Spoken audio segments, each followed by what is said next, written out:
Hello everyone, welcome back to the Plunder Den. In this week's episode, we're going to be building some African planes. So in the last episode, I built a bunch of scatter terrain for live plants. And we did build some smaller African planes, some smaller pieces of scatter terrain for that Shaka Zulu map that I got from Cigar Box Battle. So that Shaka Zulu attack African planes. And the main reason I got that is for the upcoming Blood and Steel, upcoming game from Firelock Games is this new Blood and Steel, set in the Victorian era. And I really want to play that particular Anglo-Zulu war.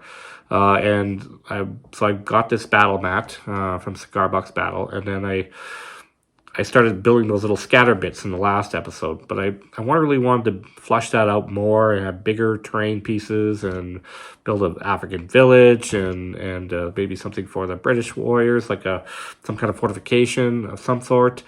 So really, there was a lot more to be done. It was, like I said in the last episode, a blank canvas. There was all sorts of stuff to build in there. So when I need inspiration, I head to the dollar store. That's where I like to go. I went to the Dollarama and the Dollar Tree here in Canada looking for things that would help me with my African plains terrain. So while I was shopping in there, I ran across something that I remember seeing in a Black Magic Craft episode. These artificial bonsai trees.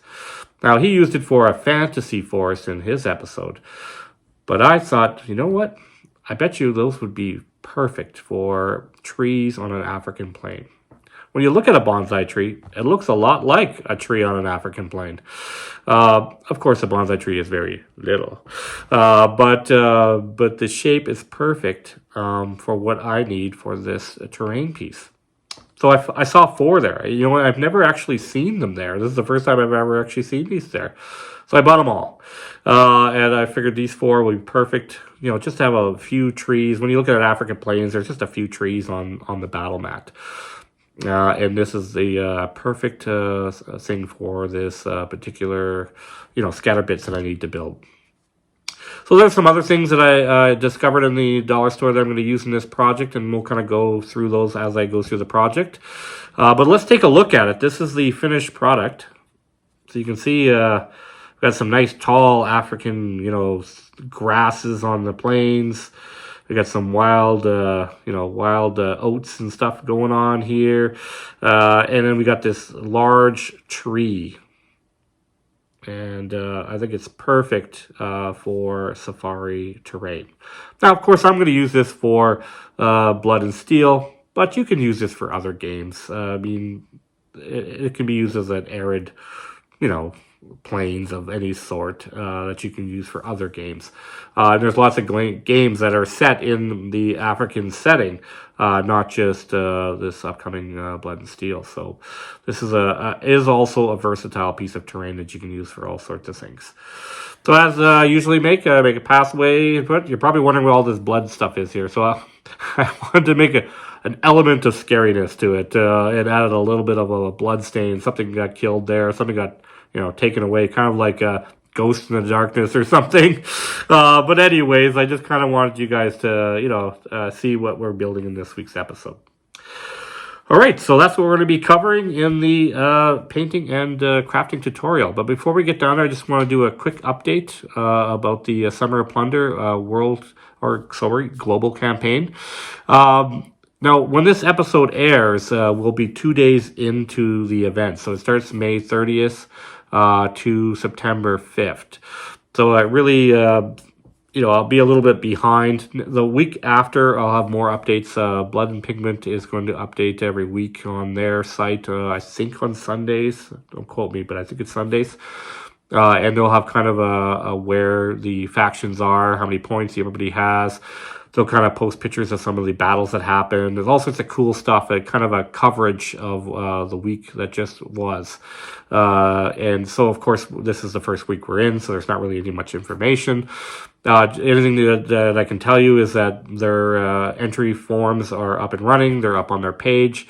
Make sure you don't start entering them until the 30th. But, of course, this episode will air past that time, so you don't have to worry about that. Disregard what I just said, because we'll be past that stage already. And I'm hoping you guys are all playing the English faction, right? That's what we're playing here. I'm counting on all you guys to support this channel and support the English faction and play as many games as you can. I just want to remind you, solo games count too. So you can play as a solo. They only count as one. You can't claim both countries that are in it. You can claim one of the countries and make sure it's the English faction, and get points for us as a group. So. Now, of course, you can play anybody you want. You can play mostly English, but then you can also play other ones as well, and kind of just dip in wherever you want to. And it's a whole lot of fun, and I encourage you guys to get involved in it. So there'll be updates on Blood and Pigment's page. There'll be updates on the Firelock Games main site, and also the No Dice, No Glory, Tales of the Sales podcast. They also give excellent updates on their episodes as well, covering all of these things in upcoming tournaments. And I think they're going to be doing some stuff on Historicon, which is really cool. So I encourage you guys to check out all of those sites as well. I'll put a link to all three of them down in the description below, so you guys are up to date on all thing Blood and Plunder and Oak and Iron. Don't forget the Oak and Iron. All right, so now that we got through that, I just want to encourage you guys, if you guys like what we're doing here in the Plunder Den, make sure you smash that like button and consider subscribing to the Plunder Den and get first-hand information when I start these kind of projects. All right, everyone, let's get down to the table, let's start painting, and let's start crafting.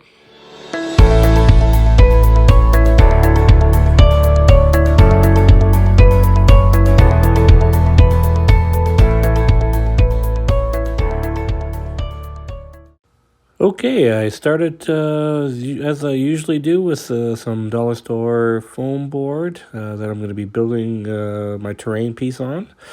And then I cut some insulation foam out. So this is kind of a raised area that I want to put the tree on. This is that bonsai tree I was talking about that I found at the Dollarama. $4, pretty decent. But it has the right size and shape as a tree would find on an African plain. So I really thought they would be perfect. So then, as I've done in some other builds, I just made some different stone shapes and cut them at different sizes, small, medium, large, same as I did before. And this is that teddy bear fur I found. So this one already has a really great color to it. Already it looks like grasses of the African plain, so I'm only going to have to do some touch-ups along the bottom. I added some washes and stuff, and we'll get to that. But I also wanted to add some different kinds of grains and grasses, and I use this. It's actually from a broom, and we're going to go through that in a minute here. I cut that off, and I like the frayed ends of it. I thought it would be perfect for those grains. So then we put all our insulation foam in our coffee tin, and like I said, you've seen me do this several times. And we're just doing this to get some texture, round up those stones before we start applying it to the base. So just shake it up, 5 minutes. You could probably get away with doing 3 or 4 or whatever. Just open it up, take a look, and see how good they look. All right, so I'm going to separate it from this this lovely little planter that I have there. Obviously, take the tag off as I'm showing you. But we're just going to rip this right off. It's kind of interesting. It's actually sitting on like a spike, and inside that pot, it's just foam. They have it just sitting in some foam, and looks like they hot glued these stones in here. But what do you expect for a $4 Dollar Tree fake bonsai tree, right? But for what we need it for, it's perfect. So I decided to keep the foliage on the top. I liked it. And I mentioned that I saw this being done in an episode of Black Magic Craft. He actually removed all the foliage on it and replaced it with some... He was making a fantasy forest, so he had some colorful foliage that he wanted to put on there. But I kind of like the top. I want to keep it that way. But I'm going to add paint to it, as I usually do. And I'm going to hide these little cups where they kind of sits into the tree. We're going to hide those. So I kind of just made a little hole in that raised area where the tree is going to sit in. Obviously, you can see I trimmed that bottom spike off. It's kind of smaller now. And I trimmed some of the roots, so it's not so they kind of curled up on the actual, and I couldn't straighten them, so I just cut them off. It doesn't matter anyways. Most of it's going to be covered with drywall compound, and you're not going to see it. So just kind of positioning it. Obviously, I couldn't make that spike too long because it would go, that dollar store foam board, it's not very deep. So I just kind of trimmed it up. I'm going to hot glue that on anyways. So the tree actually has a nice texture to it already, but we have to hide those little caps. So this is kind of tedious work. You could probably use modeling clay, or they would call it the green stuff. I'm going to use drywall compound. I just use what's readily available in my house. I use drywall compound on virtually everything. And then I'm going to slap some craft paint on it afterwards to harden it, keep it in shape. So this is that scrubber clean brush I was talking about. It's like a broom handle, really. And I just cut all the hairs off it. And see how it's, it's kind of frayed on the end. It looks like grains. Obviously, I'm not going to keep that bright yellow color. I do actually start painting it. And I'm just showing you I added that drywall compound on there. So that's kind of tricky to put it onto those, to hide those caps. That took some time. I used a toothpick and kind of just made it as smooth as I possibly can. But it adds a lot of texture to the bark, and it looks really good. So I'm just showing you all the other components. I cut that teddy bear fur into little chunks because I want to have like little bushed areas. I'm obviously not going to cover the whole terrain piece. I am planning on maybe actually doing a few pieces where I cover the whole thing with just that teddy bear fur, actually. It's pretty nice stuff. It'll look great on this safari train. All right, so now, as before in the last episode, I just kind of, when I'm making my terrain pieces, I'm just kind of placing everything and kind of seeing where I'm going to put it. Now, all the insulation foam I plan on putting on with the white glue, but the teddy bear fur, I actually used the hot glue gun to glue it on there quickly. So this is after I've added this on there. As you can see, that those pieces of that broom, I took chunks of it. I cut it actually in half again one more time to make it not as tall. And I just used white glue, actually, and I just glued it in place. And, I just had to hold it for a few seconds, and then the white glue caught on to it. And it looks pretty good. I really like it. I really like the way it looks. It's another good dollar store find, really cheap find. Now, my son's going to actually use the rest of the broom, so don't worry, I'm not going to throw it and waste it out. He's going to use it to scrub paint off his car and stuff like that. So, I don't know. If he can get some use out of it, fantastic. All right, so this is after that drywall compound has dried. And, yeah, it looks kind of goofy right now, but it adds a lot of texture to it, and it'll be great to paint. I'm just showing you also that the teddy bear fur is stuck on there now. And all my little bricks and stones and everything is dried. So now I'm going to hit the drywall compound again. I'm just showing you what it looks like when I started. It's the pink stuff that turns white when it dries. Just an easy way to identify when you're ready to move on to the next step. And now I'm planning on just adding that drywall compound.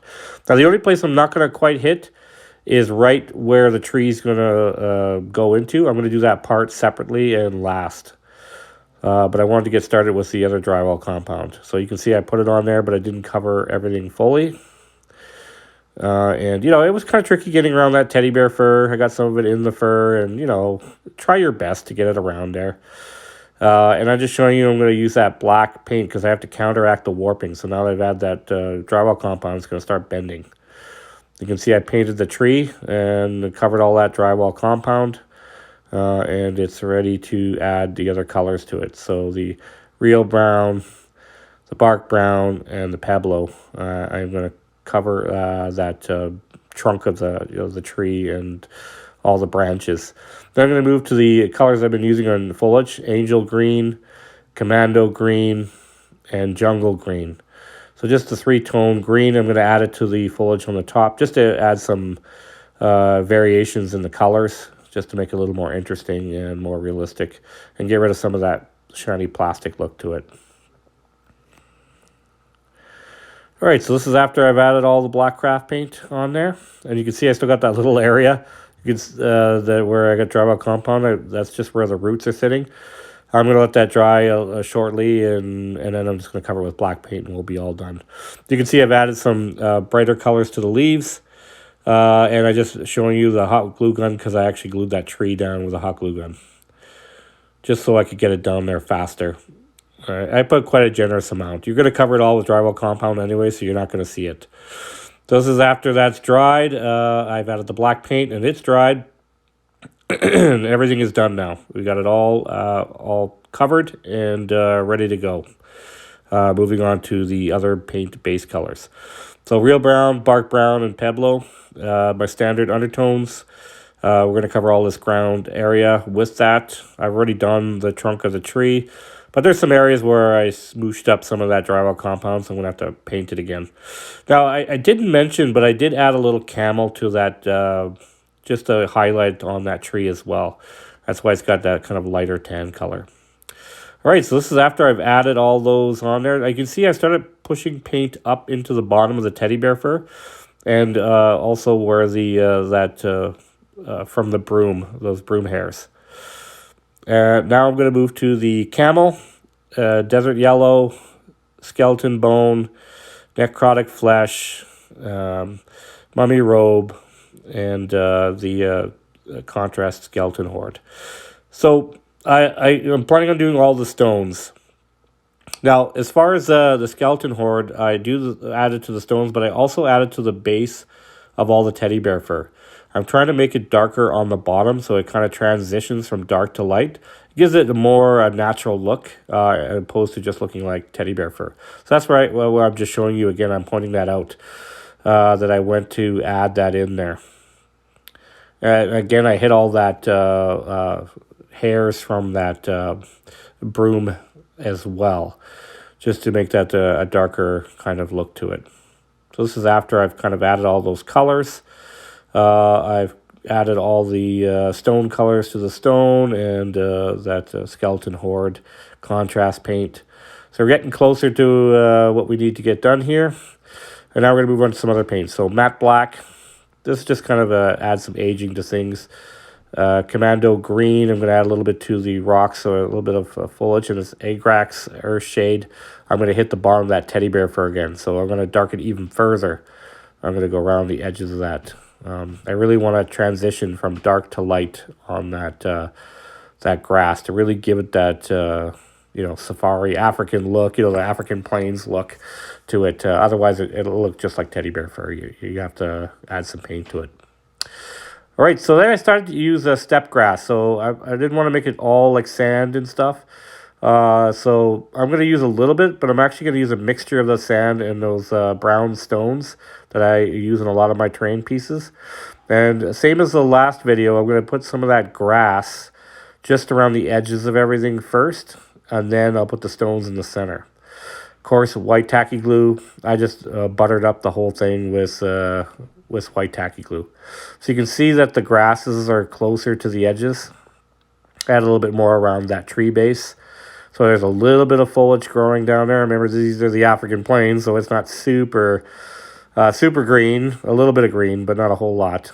And then I added those mixtures of stones, so it's kind of like the brown stones and a little bit of the sand and larger stones. So then I moved on to tufts. Same as I usually leave these to last when I'm doing terrain pieces. So that's kind of a swampland tuft. This is a jungle tuft. These are kind of, I felt, were appropriate for this particular piece of terrain. Didn't want to use anything too crazy, too bright.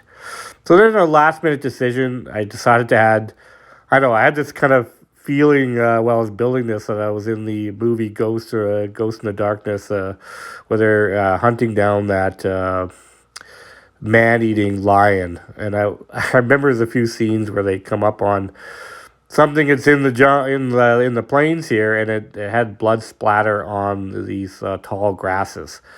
So I just used this Army Painter brush. It's kind of a stiffer brush. And I've done this technique with a toothbrush too before. I usually do use it to make stars and stuff on my paintings, but I wanted to make a blood splatter onto the hairs here. So I know you can't really see it, but it actually just gives you enough and of a spray on there, so it looks like something just got hit right there. And then also I kind of made a little bit of a puddle down there, just to imply that, that's where it started from. So then I added this contrast paint, Blood Angel Red, and really just to darken and enrichen that blood stain area.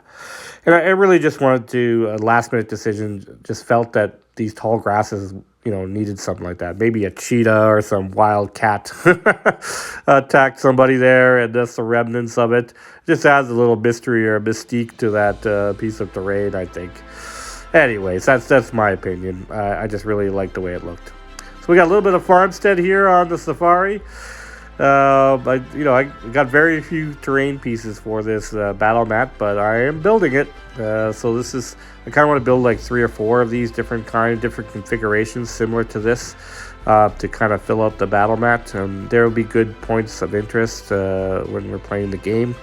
I know in Blood&Steel there's objectives that you can add to the game, so I'm really, really, really looking forward to getting the instruction manual and the miniatures for it so I can really build this out. But you got to start somewhere, right? You got to start building some of the terrain pieces for this. Those are actually Blood and Plunder minis. Just using it for the photos until I get my Zulu warriors. Alright, if you guys like what we're doing here in the Plunder Den, make sure you smash that like button and consider subscribing to the Plunder Den and get first-hand information when I start these kind of projects. Alright everyone, thanks so much for watching, and I'll see you in the next one.